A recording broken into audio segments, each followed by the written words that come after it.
Hello everyone, welcome to Sanmarga classes. 5ನೇ ಪ್ರಶ್ನೆ 6ರಿಂದ 14ನೇ ಶತಮಾನದ ಭಾರತ ಎನ್ನುವಂತಹ ಚಾಪ್ಟರ್ ಇಂದ ಪೃಥ್ವಿರಾಜ್ ಚೌಹಾಣನ ಶೌರ್ಯ ಮತ್ತು ಸಾಹಸದ ಬಗ್ಗೆ ತಿಳಿಸುವ ಕೃತಿ ಯಾವುದು ಅಂತ ಹೇಳ್ತಾರೆ. ಪೃಥ್ವಿರಾಜ್ ಚೌಹಾಣನು ಚೌಹಾಣ ರಾಜಮನೆತನದ ಅತ್ಯಂತ ಪ್ರಸಿದ್ಧನಾದ ರಾಜ. ಓಕೆನಾ? ಈ ಮನೆತನದ ಪ್ರಸಿದ್ಧ ದೊರೆಯಾಗಿದ್ದನು ಪೃಥ್ವಿರಾಜ್ ಚೌಹಾಣ್. ಈತನ ಸಾಹಸದ ಬಗ್ಗೆ ತಿಳಿಸುವ ಕೃತಿ ಯಾವುದು ಅಂತ ಕೇಳ್ತಾ ಇದ್ದಾರೆ. ಆಪ್ಷನ್ಸ್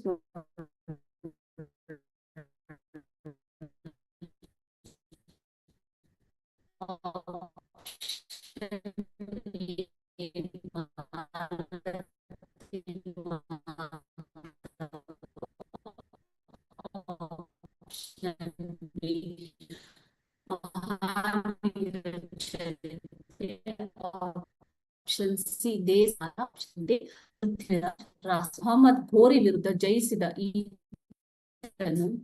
ಎರಡನೇ ತರೈನ್ ಯುದ್ಧದಲ್ಲಿ ಜಯಚಂದ್ರನು ಮೋಸ ಮಾಡಿದ್ದರಿಂದ ಮೊಹಮ್ಮದ್ ಘೋರಿಯಿಂದ ಸೋಲ್ತಾನೆ.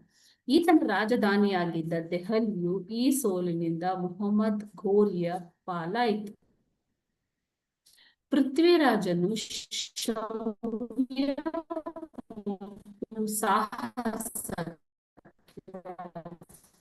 ಹೆಸರಾಗಿದ್ದನು ವರ್ಣನೆ ಮಾಡಲಾಗಿದೆ. ಇವನು ತೆಗೆದುಕೊಂಡ ನಿರ್ಧಾರಗಳೇ ಇವನ ಅವನತಿಗೆ ನಂತರ ಕಾರಣವಾಗ್ತವೆಂದು. ಓಕೆ, ಸೊ ಅತ್ಯಂತ ಶೂರನಾಗಿದ್ದ ಪೃಥ್ವಿರಾಜ್ ಚೌಹಾಣನ ಶೌರ್ಯ ಮತ್ತು ಸಾಹಸದ ಬಗ್ಗೆ ತಿಳಿಸುವಂತಹ ಕೃತಿ ಯಾವುದು? ಪೃಥ್ವಿರಾಜ್ ರಾಸ್.